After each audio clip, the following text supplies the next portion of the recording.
Megatrends, technology revolution. Computers were not just for boring accounting functions. You could really augment the human race, increase efficiency, productivity, by replacing costly repetitive human functions. That was real scale. We were progressing. The world was advancing. The world was becoming wealthy with all these inventions, innovations. So bakit yung stock price nila lumipad-lipad? They did something. Right. Long-term wealth to everyone.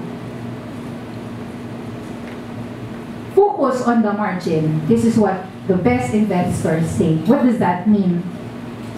It means this. Some companies make 35% profit margin on a good day. Others make 55% profit margins on a bad day. The stock market teaches you the hard way. It's all in the margin. Some would sell pills that cost pennies for $10 a dose. Ilang bagger yun? Hollywood sells copyright DVD discs for $19.99 that costs $1 at most to manufacture. And now, it's not even DVD discs, right? You just download. So, iTunes or Netflix, if they want to charge you $99 a year, then that's the fee, $99 a year. But they do it via volume. So, you focus on the margin. You focus on any business or any stock na tiba-tiba. So, when you say tubong lugaw siya talaga dapat. So, America, they make $684 Apple iPhone. They sell it to you and me. I don't know their cost. Probably $70. And so, all of the Taiwan manufacturers, Honhai, and all of their semiconductor suppliers, they're fighting for margins, margin. Kasi, at the end of the day, Apple has $200 billion. Kung makuha ko lang isang $1 billion dyan, at kahit na 1% lang kitain ko sa $1 billion, that's still $10 million. So, okay na ako kahit na slice of the pie lang ako. Yun yung sabi ng Taiwan. So, that's the business of Taiwan, Honhai. That's the business of Foxconn. That's what PSPC does to Samsung. Margins are not that beautiful, but volume. Maraming volume dapat. Margin game can be changed if marami kang volume. If you are selling millions of phones and you have a smartphone trend, then that's good. Margin. That's why, whether you think walang kwenta yung isang kumpanya, kasi ang puhunan nito, 50,000 pesos, bebenta niya sa tao, 5 peso per day to play, anong klaseng margin yun? 90% margin? Kasi kung meron siyang mabentang 100 people, nagbabayad ng 500 pesos araw-araw, 500 pesos per day, walang kwenta yun. Kasi 100 people lang. Kapag naging 1 million yun, pag minomonetize mo na yung user base mo na dumadami, anong klaseng margins yung laman ng kumpanya yun? Technology companies work that way. Right? Margins na 90%, 85, 90%. Anong klase bang cost mo? Bandwidth? Really? Gano'n ka mahal bandwidth?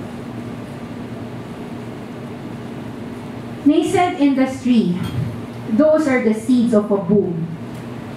So the most obvious metaphor and parallel between the Industrial Revolution and the digital revolution are the steam engine and the microprocessor. This comes from Andy Kessler. He was talking about why he made a bet on microprocessors, semiconductor chips. Both are worthless as standalones, but when you attach it to the same process, each lowered the process's cost and increased its performance. So steam engines were attached to bellows in iron foundries, to spinning frames and looms in textile mills, replacing horses and water. Eventually, machines and factories were designed knowing steam engines would power them. Microprocessors initially attached to calculators. HP lang dati gumagamit ng microprocessor. Over time, new products like a PC were designed with microprocessors at its core, Intel inside. Both never stopped improving. Iterate, iterate, iterate, and you get better. What was the effects of a microprocessor? If you think about it, a personal computer is like a TV and a typewriter. Right? Kasi nung time na yun, ano yung computer? So, the way for them to think about a computer, basically may TV screen ka, tapos may typewriter ka. Yun na yun. Yun lang kasi yung way nila to, kasi it's new eh. It's new, di ba? That cool thing about a computer on a chip is that you can start a computer, a company without knowing much about computers.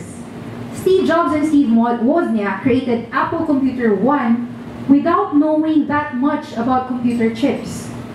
Wozniak wrote software to get data on and off a floppy disk drive, which no one else had, and their Apple I had become a hit.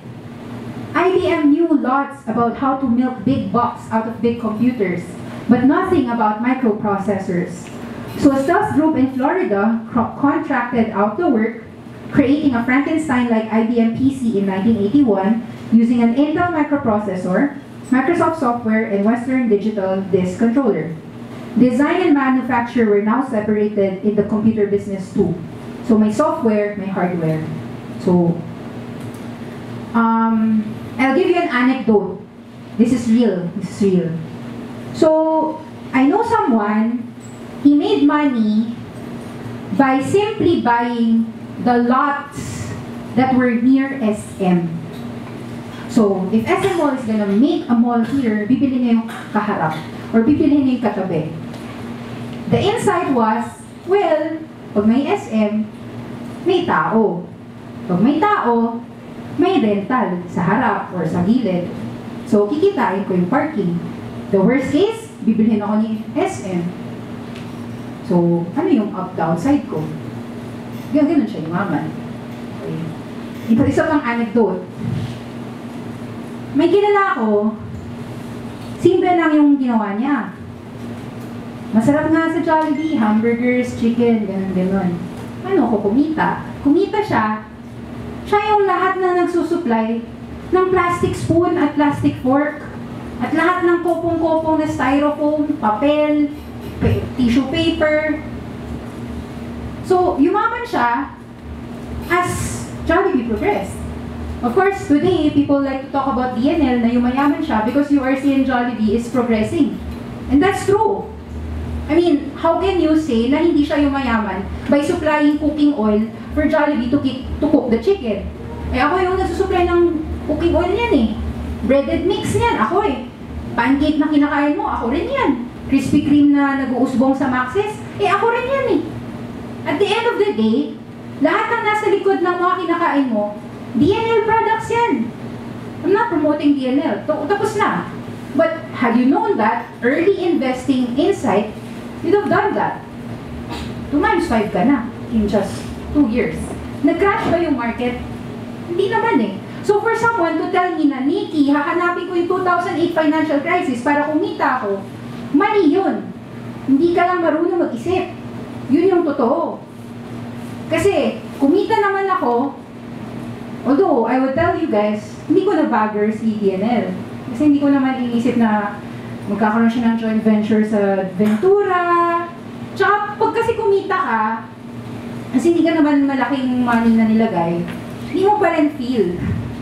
Kahit sabihin mo sa akin, meron kang 4 pesos today, 4 peso 30 cents cost, plus 20 pesos. Hindi ko sasabihin magaling ka. Ba't hindi ka nag-average out?